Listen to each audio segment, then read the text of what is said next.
Northwest Access TV. I'm your host, as usual, Nick Mumley, and alongside me, Dustin Tanner. Dustin, we've been off for the last couple of weeks, but a lot has happened with both the racing world and the Inside Groove over the last couple of weeks. Yeah, I know we've had a bunch of events: Monaco, Detroit, Indy, Charlotte, Pocono.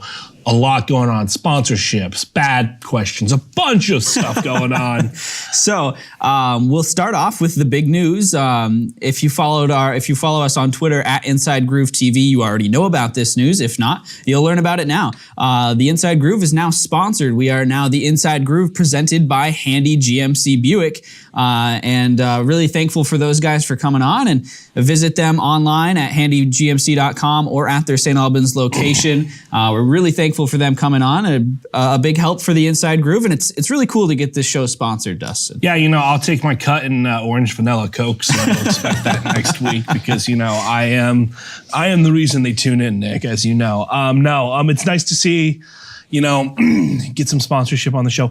If you like our show, you can always underwrite our show, and you can help present our show, and we make the show better when we can have some, It opens up new avenues for us to grow bigger and bigger.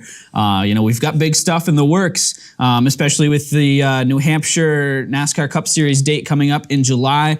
We're working on some big stuff behind the scenes for that. We would like to be able to go to New Hampshire and do maybe an entire weekend of interviews there, and we can't do that alone. You're a 20-year-old who works at Hannaford's. I'm a 24-year-old who works in the school. We are not rolling in the dough. So if you want to underwrite the show, let us know. Let Nick know. Get at Nick on social media and help us, make our content better. Yep. So once again, thankful for Handy GMC coming on. They've do great work over there in St. Albans. So those GMC tailgates. Have you seen those special? Yeah, those are pretty cool, aren't they? I would love. I think that would be the ultimate tailgater because that's just like the nice. You can. It's kind of like a seat that you can fold it out, and then you can set up the grill and have all your grilling equipment. Kind of reminds me of when Market 32 put the cup holders in the carts. They're just efficiency things. I will not comment on Market 32. I am a Hannaford's lifer. The efficiency things that they've done with GMC, just great. Anyway, back to the show. Back to the show. We have a lot of racing to talk about here. Like Dustin said, just so many races over the course of the 2-3 weeks that we've missed here. And Memorial Day, always a big day for racing. You have Monaco, then you have the Indy 500, and then the Coke 600 for the nightcap. That was just a great day of racing. Lewis Hamilton, Simon Pagenaud, and Martin Truex Jr., the three winners of those races. We'll dive deeper into those races into Memorial Day weekend, and a little bit earlier than that as well later on in the show. But first, I want to get to Pocono because it was a really interesting race yesterday. A lot of people.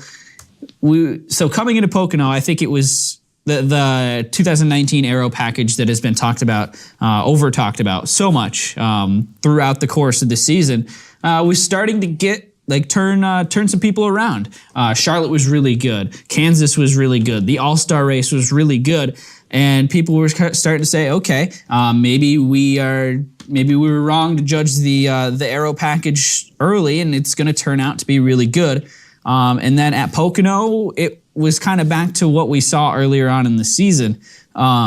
So just overall reaction from Pocono, Kyle Busch obviously getting the win, 4th of his career, 55th of his career, moves him to 10th all-time on the wins list. He passed Lee Petty. So impressive stuff from Kyle Busch. Overall reaction to the race from yesterday.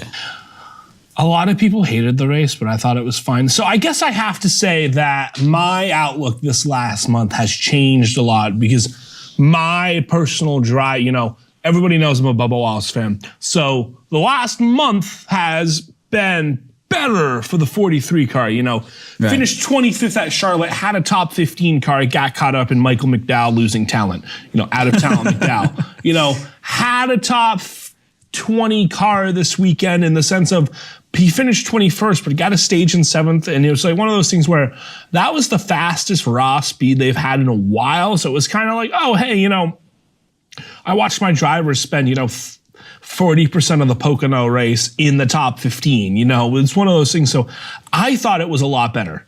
But I think fans, the passing wasn't there for Pocono. But Pocono is one of those tracks where I think you have to accept that you're not going to put on a good show. Right. I think you have to accept that it's a strategy race. Yeah, absolutely. It's kind of like a no-hitter in baseball. Once you learn to love it, you enjoy it. Like, if you like offense in baseball, a no-hitter is the worst thing ever. Like, if you like defense in basketball, like, it's like that, when Pitt faces another team in the ACC and they have like a 49-45 grinded out college basketball game.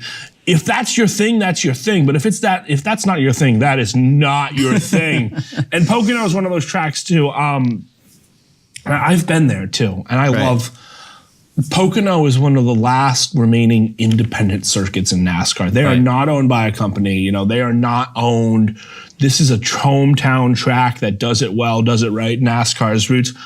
Beautiful experience, beautiful tour. When I went a couple years ago, had this lovely lady give us a tour, drive us around the track, wonderful family-like atmosphere there. So I want to see Pocono succeed. So you combine those two things together for me, and I'm like, I think it was a good race. But drivers probably didn't think it was a good race. And aero-wise, this is a track where you got to give them more horsepower. You got to give them 100 more horsepower. Right. I agree with you. I think, I've never been to Pocono.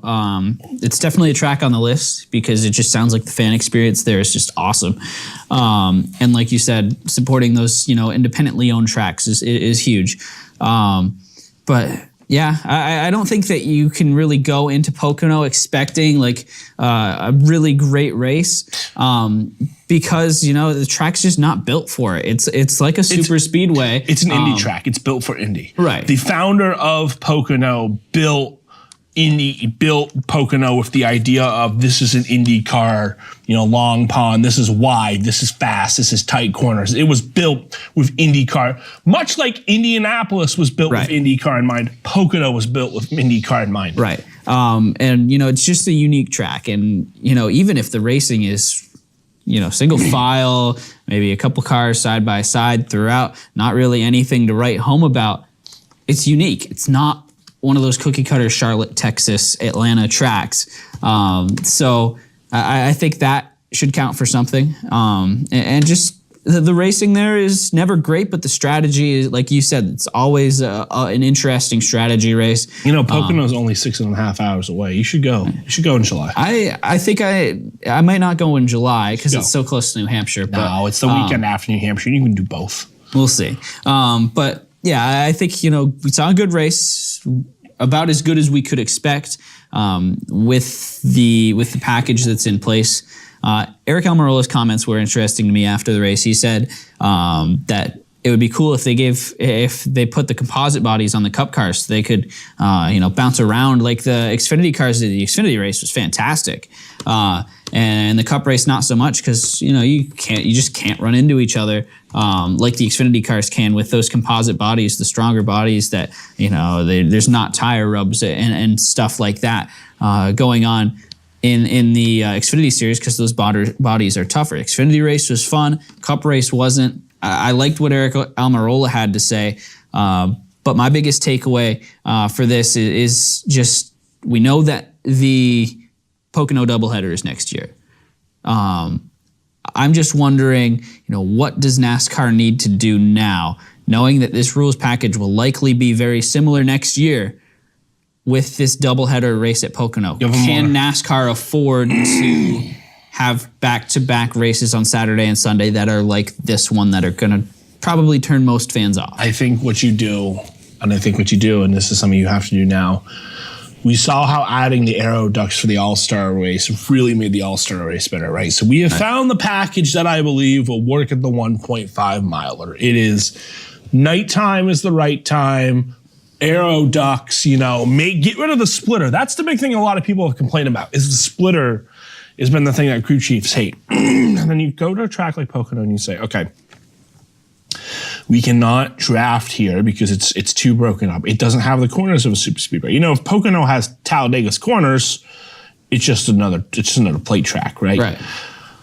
I say you say, okay, this is one weekend of the year. You can find a way to raise the horsepower. And I'm not sure how to do this. I think they have the tapered spacer on the top, so you could probably change the spacer on top of the engine, I would assume. Yeah. And I don't know. If I'm wrong, call in, let me know. But you say to them, for this one Pocono race, we go high drag, 700 horsepower, and we just let it rip. and we let it rip. And I think that's how you change. That's how you make it better. And it won't make the racing super better, but it'll make the racing faster. And the racing faster will end up, we saw enough accidents the other day, and maybe try a softer tire compound where, the one thing Pocono has going for it is that the stages are 50, 50, and 60. The field window is 38 to 42. So you have to pit every stage. And you can take it from behind like it's a road course, or you could go from behind. The pit strategy is the big thing that you could do there, and add some tires that wear out on lap 35, or add some tires that wear out on lap 40. Make it so tires wear to the point where you have to have a strategy race. Add a little more horsepower, have a strategy race. There you go. Yeah. If you'd like to call in and give your thoughts on the Pocono race or anything that's happened over the Memorial Day weekend or earlier, go ahead. 802-528-5315 is the number. Give us a call and give us your thoughts. So I think the bigger story that came out of Pocono was from the race winner at Pocono. Which story that the race winner said? Kyle Busch said he had a couple quotes this weekend that were nice. Kyle Busch was just in a mood this week. Where do you start? There was the first one. He was just brutally honest whenever anybody asked him about anything this week, and it created a bunch of really good points for discussion for our show today. So I really thank Kyle Busch for being brutally honest like he was. The first one, though, he was asked about his trucks team's lack of performance in 2019, and he just said, they've been bad this year. They need to step it up. They're not performing up to par whatsoever. Are you upset with Kyle Busch throwing his team under the bus here, or is this just a motivational tactic? I am not upset that Kyle Busch is throwing his team under the bus, because you would think by now a Kyle Busch truck would have been able to contend for a win. And sorry for that, viewers. That was loud. You have and I want to look at the truck standings. It's one of those things where you should be winning in a Kyle Busch truck. See, I just don't think that they have the talent in the trucks this year. Todd Gilliland, Harrison Burton are, two kids that are the sons of former Cup drivers that just bring in a lot of money. I don't know. I haven't seen enough out of either of those two drivers to think that they're going to be competitive in the higher series. It's tough to argue. We've seen Todd Gilliland and Harrison Burton for, the better parts of 2 years now, and they've done relatively nothing in top rides. No, these are your point standings right now. So Grant Enfinger, Stuart Friesen, Brent Moffitt, Ben Rhodes, Matt Crafton, Johnny Sauter, Austin Hill. And then in 8th and 9th, you've had Todd Gilliland and Harrison Burton. So a Kyle Busch Motorsports truck should not be missing the playoffs. Right. Like we've talked to, and Harrison, these guys are young. These guys are pretty young. Harrison is what, 20, I think, at this point? Yeah, they're both young, but there's a lot of youth in the truck series. I think if you're really a top talent, you're going to be winning in the truck series by year 2. They're both in year 2. Whether or not, it's partial seasons, I understand here and there. But this is they're here full time, and you're in a top truck. You should be out there winning, as far as I'm concerned. If you're a top prospect, you don't have to be winning in the sense of the only people who have won in the truck series this year not named Kyle Busch, Johnny Sauter, Austin Hill. Like, there are not a lot of wins to be had around, but you look at guys like Brett Moffitt. Like, every week, Brett Moffitt is in the top 5 contending. You look at a guy like Johnny Sauter, who is, as I've said before, at the end of his prime. Every week he's top 10 contending. Like, do you think GMS Racing regrets letting go Johnny Sauter? No, because Brett Moffitt is 3rd in the point standing and right. Johnny Sauter is 6th. So eat it, Nick. But you look at a guy like Grant Enfinger, he's in the 98 truck. He's an older guy. These are guys having a fantastic year. These are guys like Todd Gilliland and Harrison Burton. Austin Hill has a 9-point lead on Todd Gilliland. Okay, Austin Hill, pay driver, not a great talent, kind of lucked into a win at Daytona, is beating both Kyle Busch Motorsports drivers. Right. And Kyle Busch, he's got to say, and other drivers, Bubba Wallace mentioned on Bohami Jones's podcast, like how, he was struggling and he went up to Kyle Busch and Kyle was like, hey, like when he was running for Kyle Busch, like, hey, you got to run like this. If you only have a top 10 car, you only have a top 10 car. And then Eric Jones mentioned that, he went up to Kyle Busch when he was running for Kyle Busch and was like, hey, don't run like you're trying to win. Run like you have a top 10 truck sometimes. And for Kyle Busch to say that about Harrison and Todd means Kyle Busch is not happy with something. Right. And it's one of those things where Kyle Busch has shown that he wants to help drivers develop. Busch is a great mentor. I mean, you look at the guys that he's had come up. Great truck owner. He's always been like, hey, come in, if there's something wrong, come talk to me. So for him to say something that blunt, he's mad. Right. And some speculation is that maybe he didn't pick these guys. Maybe, Kyle Busch. This kind of seems like a Toyota decision because Gilliland and Burton bring in their father's money. They bring in the father money, they bring in the Toyota, and Kyle Busch Motorsports is helping make DGR Crossley happen this year. Right. And that's one of those things where Kyle Busch knows the guys like Ross Chastain in the garage. A racer like Kyle Busch knows that for every young and up and coming talent, there is another young and up and coming talent that doesn't have the funding. He doesn't have, Kyle Busch is putting Greg Biffle in their truck this weekend because, guy knows talent. So, one of those things is, I don't know, Harrison, Burton, and Todd Gilliland both did well in ARCA and K&N. Well, K&N was where they ran. I don't think they both ran ARCA. No. I think Burton won an ARCA race this year, actually. So they did well in these lower series. Burton won, I believe, it's Daytona. It's easier to win those series races when you're only running, I've watched K&N races. There's not competition. 6 cars that can win. Right. I watch ARCA races. There are 8 cars that can win.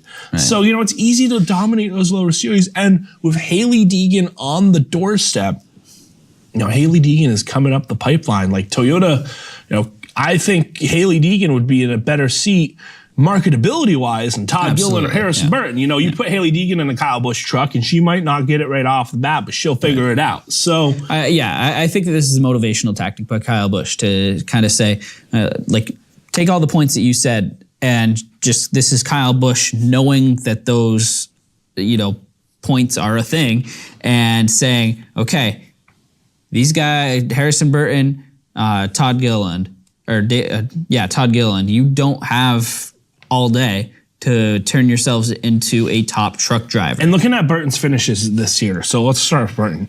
18th, 8th, 5th, 11th, 31st, 3rd, 10th, 11th. So it's not like he's, it's not like he's finishing second, top 5 every week. It's not like he's had that Alex Bowman streak where it's like, you get 4 top 2s in a row, and it's like, Kyle Busch is probably like, oh, we don't suck. It's probably like, okay, whatever, he's just getting bested. Right. Then you look at Todd Gilliland. Todd Gilliland has him in, 19th, 9th, 7th, 15th, 14th, 15th, 3, 7th. So, one top 5 and between the both of them, 2 top 5s between the both of them this year. Can't have that. This is a truck that Kyle Busch has gone into and has just destroyed the field. Has lapped the field. Has made it so 10-second leads. He's driven away, and then the other 2 trucks he owns, these guys are struggling to get top 5s. That's not acceptable. You have to perform. Yeah. So the other comment, one of the other comments, Kyle Busch went out and made this weekend. Simon Pagenaud, it all started out with Indy 500 winner Simon Pagenaud. The kind of question has been raised since Memorial Day weekend. Can IndyCar and NASCAR kind of put together like a combination weekend where they're both at the same track, and IndyCar runs a race on Saturday, Cup Series runs a race on Sunday. Simon Pagenaud said it would be a great idea. The 2 sports should come together. They shouldn't be rivals. It's 2 different sports, he said, between IndyCar and NASCAR. And I agree with him there. But Kyle Busch had a different tone. Kyle Busch just being completely dumps on Kyle Indy Busch as a sport. He says that IndyCar doesn't have a race big enough to compete with NASCAR other than the Indy 500. And I love IndyCar. I think IndyCars are just an awesome sport. I love I love the personalities of the drivers, and I love the history of the sport. The Indy 500 is my favorite day of the year.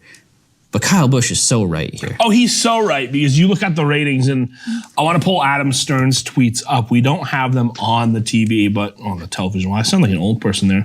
We don't have them, but we don't have them on today's television program. So Fox earns a 1.4 overnight. Overnights are the ratings that come in yesterday, not the official ratings. Official ratings come out on Wednesday. So 1.4 overnight. Look at Indy 0.7 on Saturday, 0.8 on Sunday. The week after their biggest race of the year. And they heavily pushed the Detroit race as well. So they're not drawing. And then, you look at Indy, and the only time that what did the Indy 500 draw?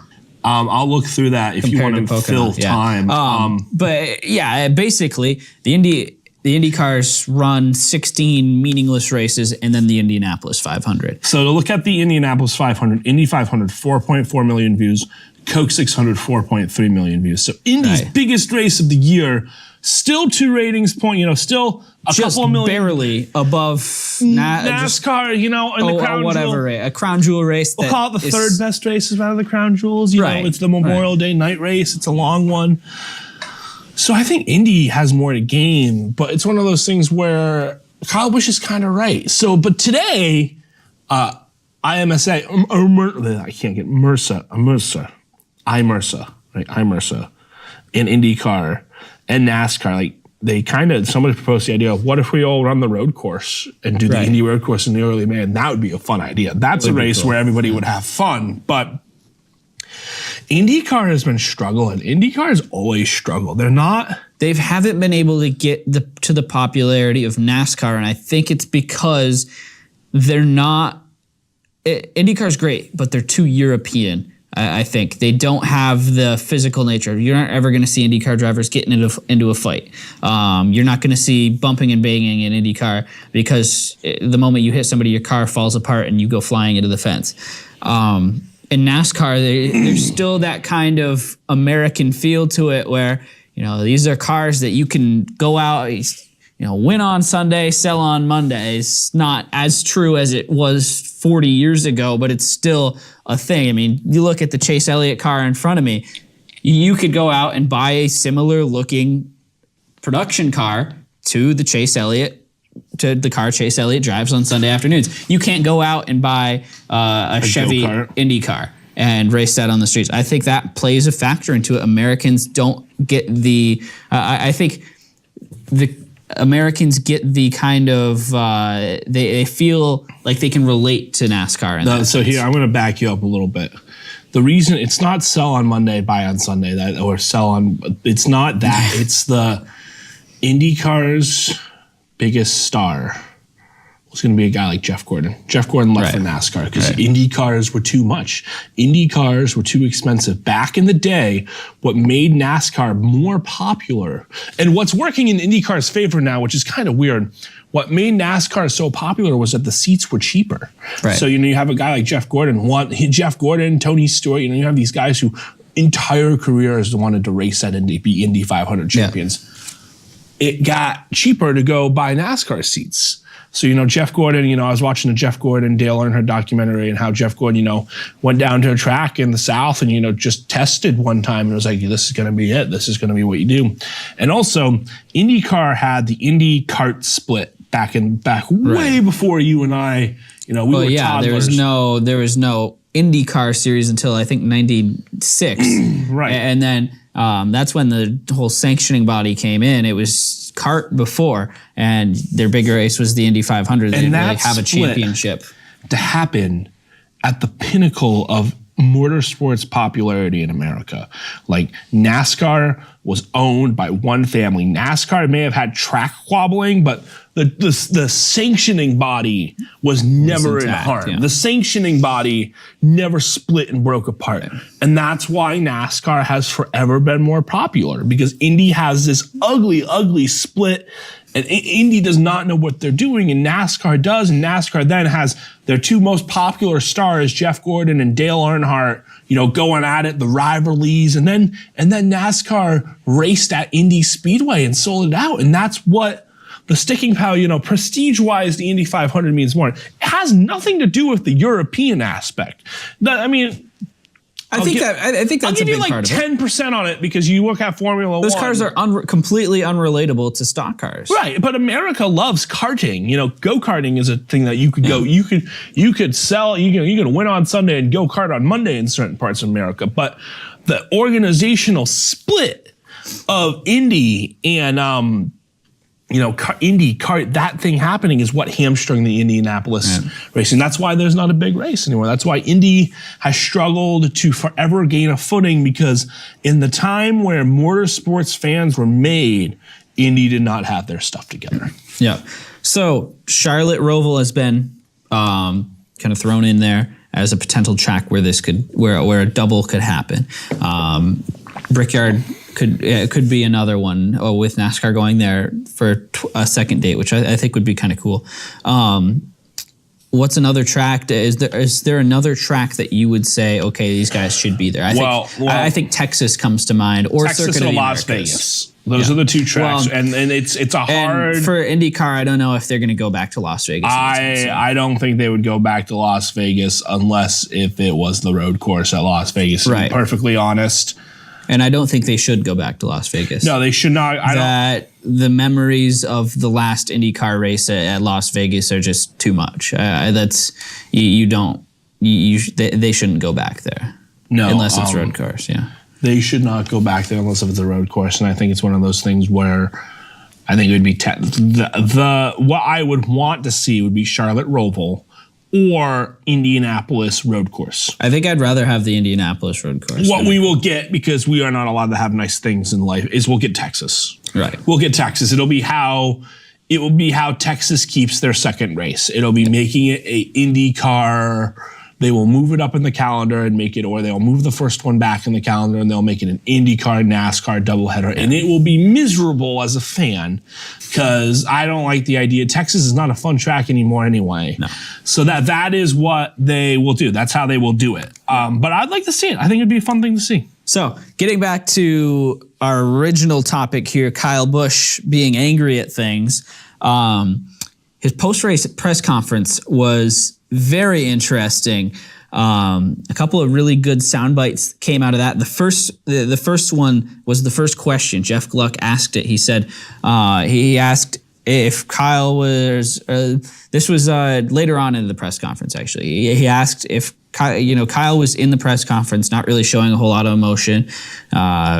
Didn't seem overly thrilled about his win at Pocono yesterday. Just seemed business as usual. And Jeff Gluck asked him about that, said, okay, what's the deal here? Why don't you seem happy about winning? And Kyle goes out and says, I did my job. This is what I expect every week, and there's nothing less. This was an interesting, I think we know Kyle Busch, this is how he ticks for a while. But I'm just wondering, is it a good thing for NASCAR to have their best driver be so emotionless?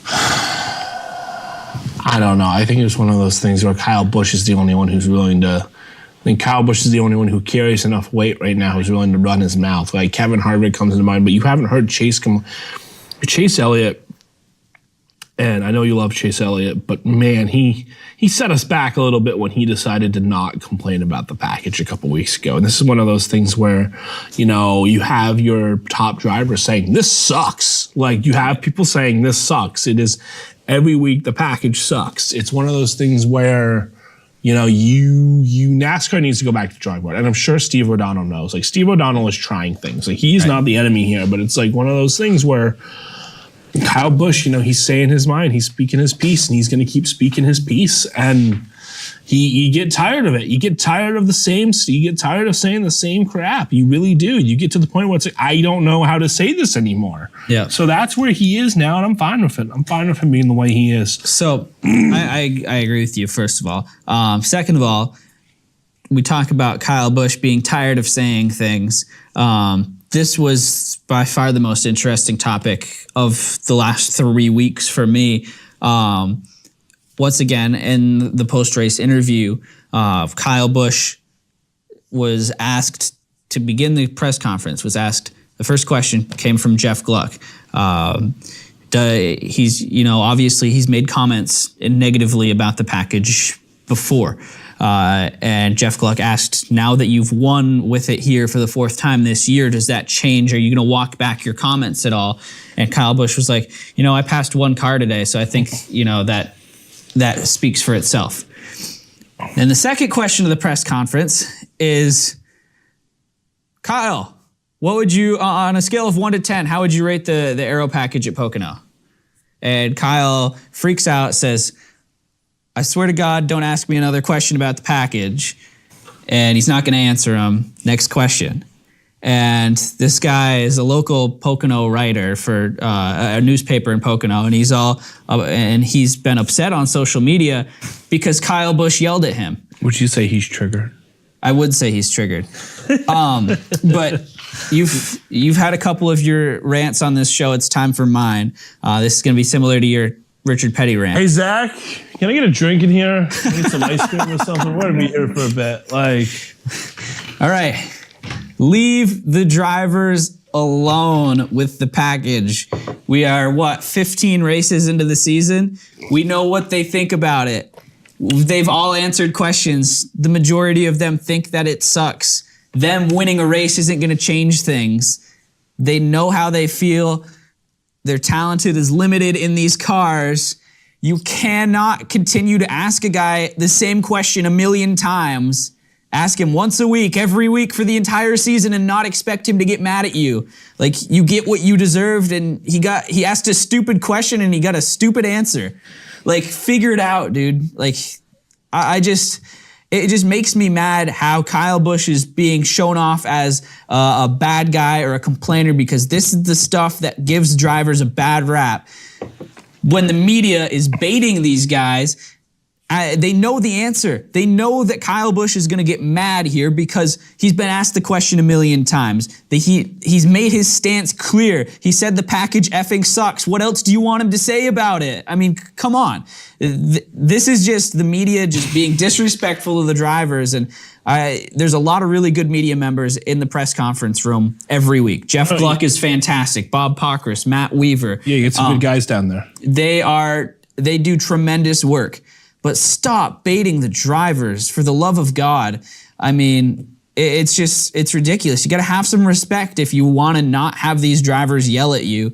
I mean, if you're okay with getting the driver mad and having him yell at you for a story, then that's your problem. You can go ahead and do that. I'm not going to agree with you, but go ahead. If you're that desperate for a story, do it.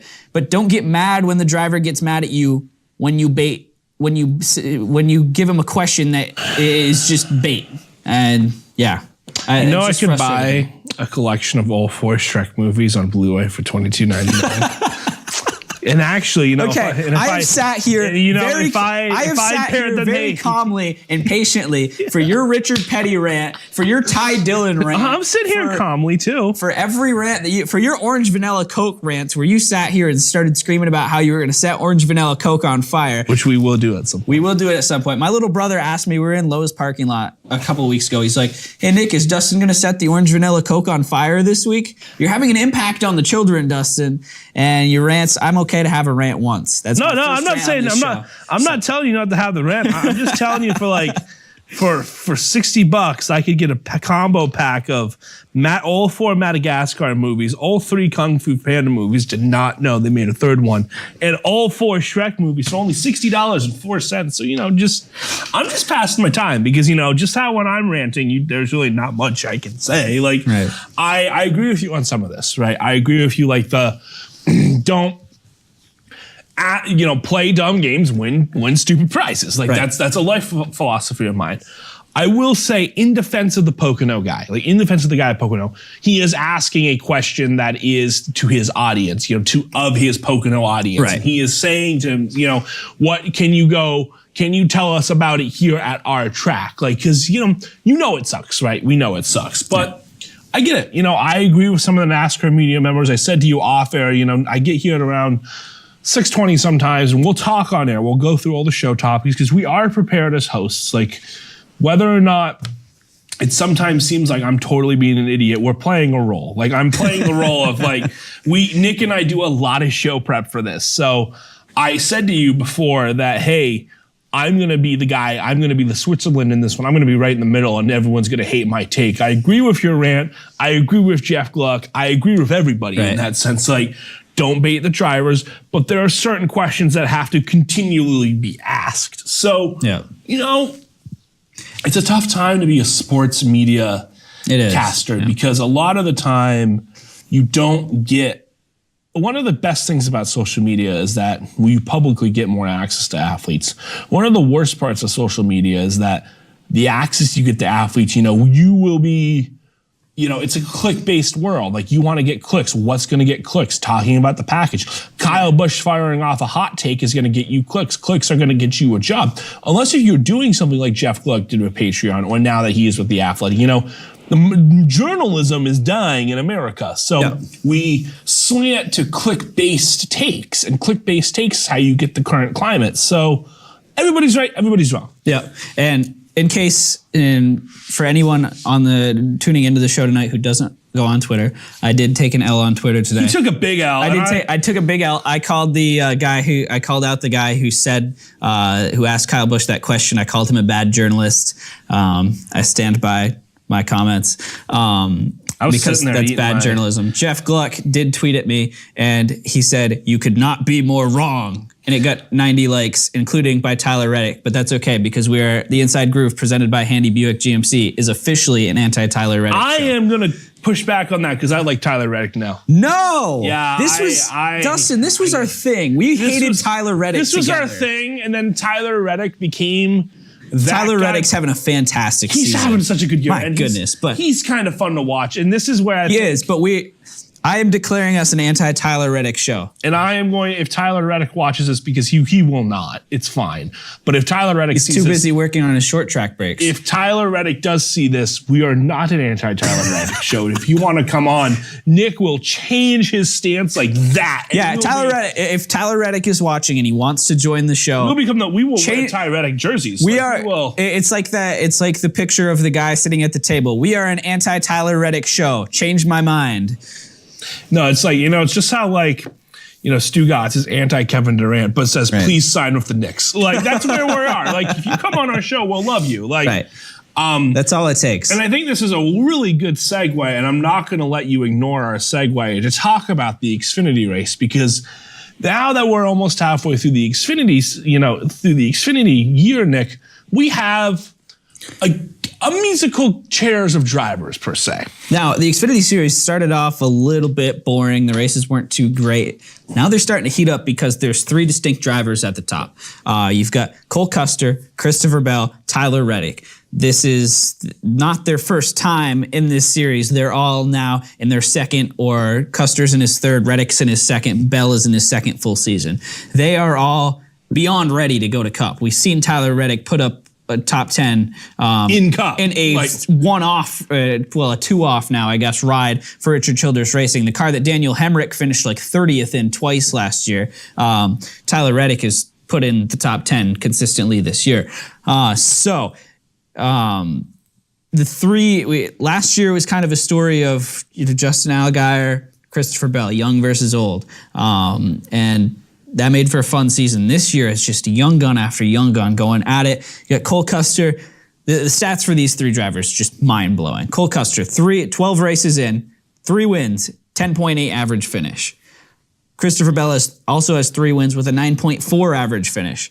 And then Tyler Reddick, who, man, you just can't ignore talent. In 12 races, he has 2 wins and a 4.2 average finish. Tyler Reddick, I think last 11 year, top 10s, 10 top 5s. He wins the championship last year, but what nobody notices is that for those 5 races, he comes on really strong. Right. And I think in those last 5 races of Junior Motorsports, he learned something. He hit on something. And I don't know what it was, but ever since he was well below average for he won Daytona and then just was average, terrible for Junior Motorsports equipment until the last couple of races. Got lucky when everybody crashed at Kansas, made it on to the round of 8, and just started performing. And then they hit something at Homestead, and they just had that car on rails. They stole a Christopher Bell championship right out from underneath him. And for my hot take of the day, hot take. Junior Motorsports is the second best Chevy team in that series. RCR has the better cars. This is my hot take, and I'm going to tell you why this is my hot take.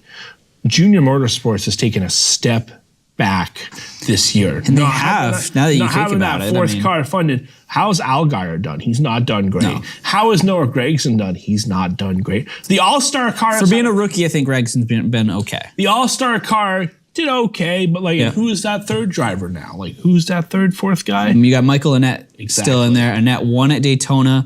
Fell off hard after that second Michael race. Annett, I think we just know, though. Michael Annett is a paid driver with zero talent. Michael Annett is a paid driver with zero talent. So that's only 3 good cars. Right. You don't have a paid driver in that second cars. Oh, and this is why I think Dale Jr.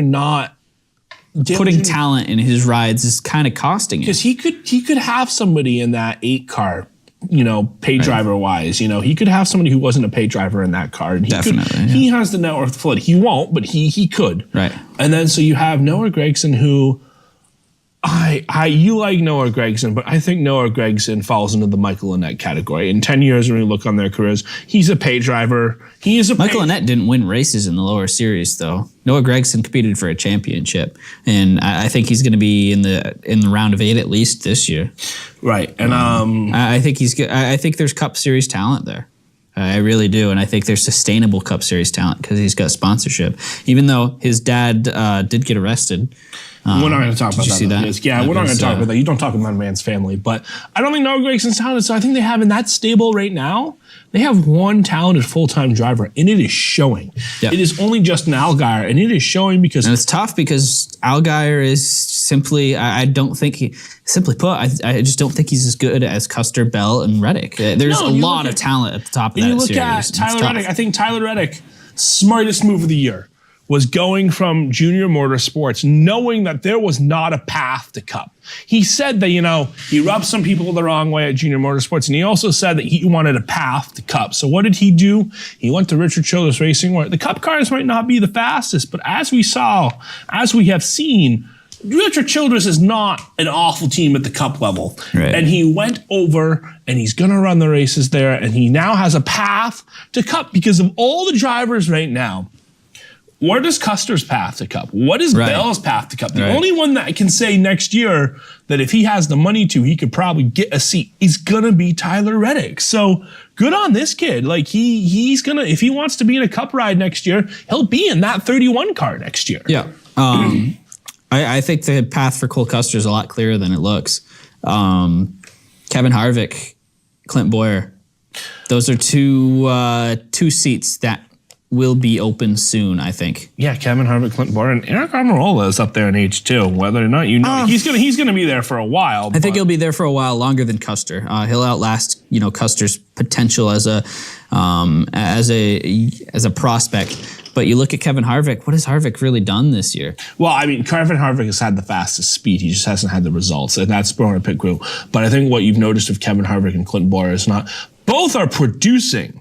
Right. But both are getting up there in age. And I think I think it's fair. Well, I mean, it's obvious. Kevin Harvick has had a drop off in just about everything this year than where he was at this point last year. You can blame part of that on the package. You can blame part of that on the fact that he's 44 years old. And that's the prime, pretty much the last year, the prime for drivers. Prime year for drivers are. It's funny to hear you say that when you defend Johnny Sauter.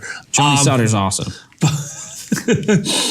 But the prime for drivers now appears to be 35 to 45, depending on who you are. Unless you're Kyle Busch. When you start at 18. Or unless if you're Joey Logano, who is still only like 2 years older than both of us. Right. Like Joey Logano has a championship. Like, let's not forget how good Joey Logano is. So, you look at that prime, and I don't know how much time Kevin Harvick wants to spend in the car anymore. And that's one of the things. He's got the sponsorship. Kevin Harvick will be there until he retires. Right. He's got the sponsorship. Clint Boyer will be there until he decides to walk away. And Clint Boyer, the problem with Boyer, though, is that he doesn't have the sponsorship. But Gene Haas always does not mind paying for one car. Right. And the car Gene Haas is paying for right now, next year would be... Next year, it'll be the 14. Because the 41 is going to probably get that full sponsorship. Eris will have a little more money next year. Right. So that's one of those things where, Gene Haas... I don't think Boyer's been producing. He's done well this year. He just hasn't had wins, and it's hard to judge Stuart Haas on win totals when Joe Gibbs has won 9 of the 14 races this year. So for Cole Custer, I think the path is satellite team. I think Stuart Haas, and I said this, I don't know if I said this to you, but I think Stuart Haas ran well in 3 starts for Rick Ware. I mean, he put a we've talked about Rick Ware Racing and the catastrophe that they are most of the time. Although I do really feel bad for, who was it, Bailey Curry? Was in that car that got just dumped by Martin Truex at Charlotte. Hey, they were running top 25. They were running well. And Martin Truex dumped, I believe it was Bailey Curry in the 52.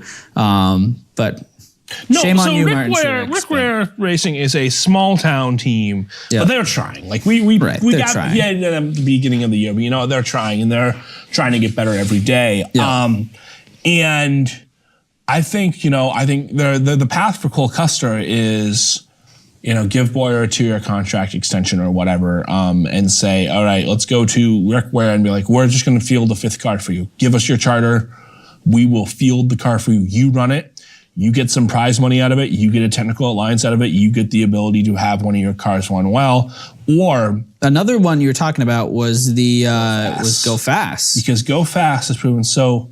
Coy LaJoie. They're proving that they can, in fact, go fast. Coy LaJoie, and this is the take that I'm going to go back on. Coy LaJoie has more talent than Matt DiBenedetto, and it's starting to show a little bit. Yeah, DiBenedetto. I thought if there wasn't 3 weeks of racing to cover, we'd be talking about Matt DiBenedetto this week because he has been an epic failure. He's had some bad luck. I don't think he's been an epic failure. So I looked at all the team standings and how teams are running, and I've come up with this idea. You know what the Dalton line is in football, right? Right. There is a Dalton line in NASCAR of teams you want to be racing for and then teams under that line you don't want to be racing for. And that line is the 95 of Levine Family Racing. If you're in a car better than Levine Family Racing, you're great. If you're in a car worse than Levine Family Racing, you want to get something better. Right. So Matt DiBenedetto, I think he's done okay. I think some of the expectations were high because he's a little popular online, and he had that amazing run at Daytona until he was taken out. But this is a team that has for the 3rd time in the last 3 years switched manufacturers. So I don't expect anything more. And he finished 19th, after only having 1 lap in the car because he had to change the engine. And the qualifying lap was just a shakedown. So I don't pull the panic alarm on him yet. But I look at Cole Custer and I say, look at Go Fast Racing. They are a team that, a good Mustang team. They're consistently trying to, get better. They can sometimes show some speed at some tracks. Coy LaJoie's had some okay speed. The 2 teams I've noticed the most in the last month speed-wise, Richard Petty Motorsports in the 43 getting a little faster, and the 32. So you go to the 32 team and you say, look, Coy LaJoie brings a paycheck, right? Coy LaJoie, he's got a couple sponsors that come with him. We'll give you a 2nd car in a technical alliance. It'll be the 33, and you'll be able to run it. And then that helps the Ford team, and that gives Stewart-Haas a satellite team that they can go to for development. Right. And I think that's what they're missing out right now, because look at the teams that are dominating. Joe Gibbs Racing has that satellite team. Penske Racing has that satellite team. Hendrick Motorsports has gotten faster, has technical alliances with guys like JTG. And that R&D, having, a technical alliance with an R&D car, that's big.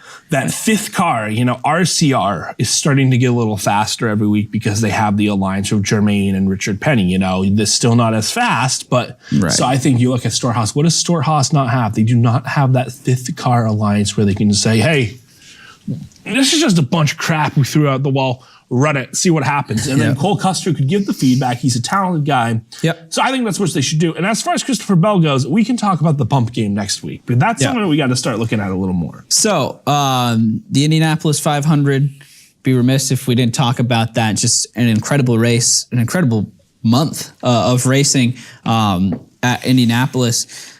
The first story, and I think the biggest story to come out of the month of May, was Fernando Alonso and McLaren. They they just put together a really sorry effort, and they didn't even qualify for the race. Who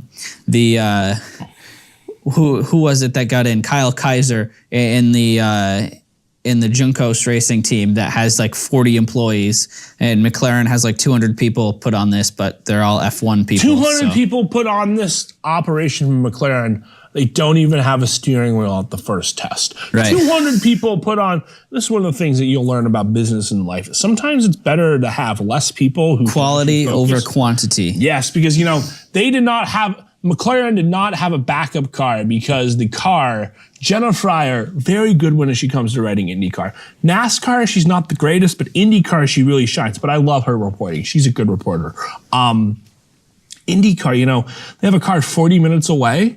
So you are testing, you wreck your first car. You have to wait an hour to get that car there. Then you have to trim it out. And then finally on Saturday night, when they did not have a good run, and they were in the bottom 9, I believe. No, it's the bottom 6. They finally McLaren finally opened the checkbook and was like, we need Penske shocks. We need this. Andretti shocks and Penske setups. And they almost had the speed, but then they come out Sunday morning for qualifying practice and their car is dragging on the racetrack like the entire way around. And then it rains all day. And it rains and it gets, and they barely get it on Sunday night and they miss by one spot, 1/thousandths of a second. And then we find out they didn't have the gear ratio set correctly. Like how? You are in the big. You would think if 200 people somebody would make sure, like all the dumb things in racing. If you're going out and you are qualifying for speed, you might want to check the gear ratios. Check if they set a correct gear ratio. We're not talking about this. We're talking about how McLaren almost missed. Right. Yeah, I was just like, oh my gosh. Now, for McLaren, obviously, I think from now you look at it and say, okay, IndyCar isn't a joke. We treated this like we were some hot shots from F1 we wouldn't have to try and we'd win the race easily. They learned that IndyCar is kind of a serious thing, and the Indianapolis 500 is one of the biggest races in the world. And if you're coming to Indy, you bring your A game. Right. And they brought their We'll call it a C minus. C minus? Okay, that's nice.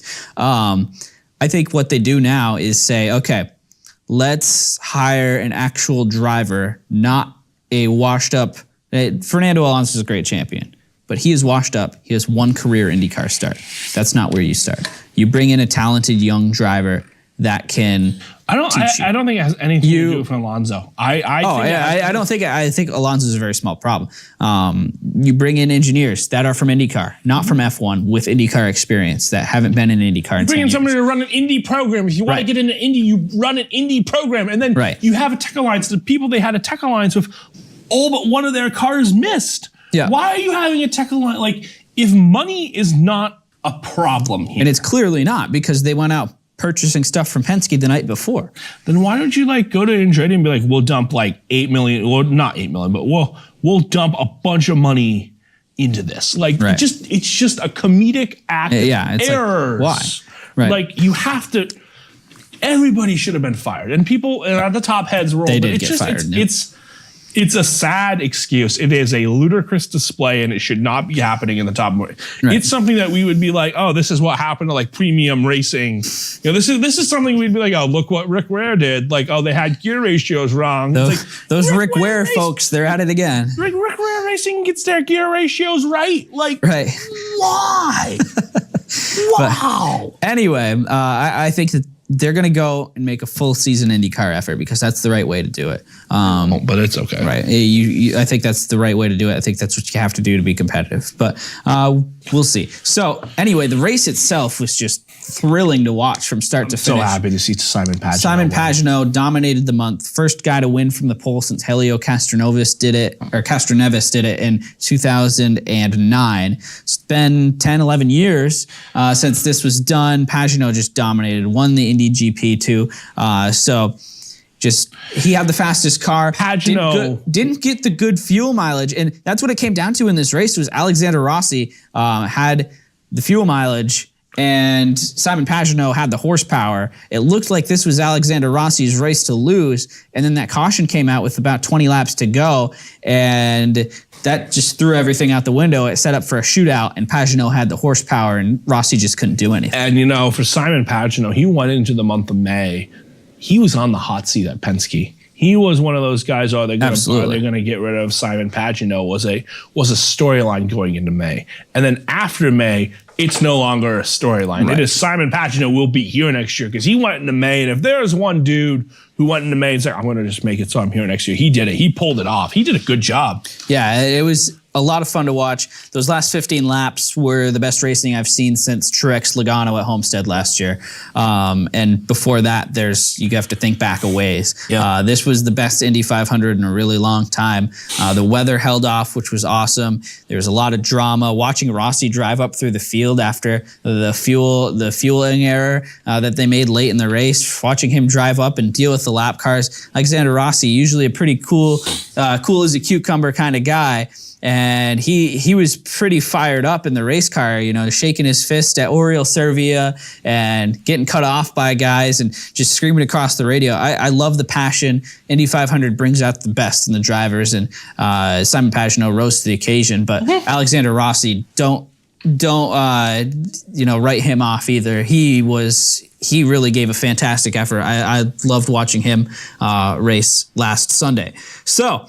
We have so much more. We could have done a 3-hour show today. We could have. But unfortunately, we're only 1 hour. But 3.5 minutes to go here. Michigan is coming up.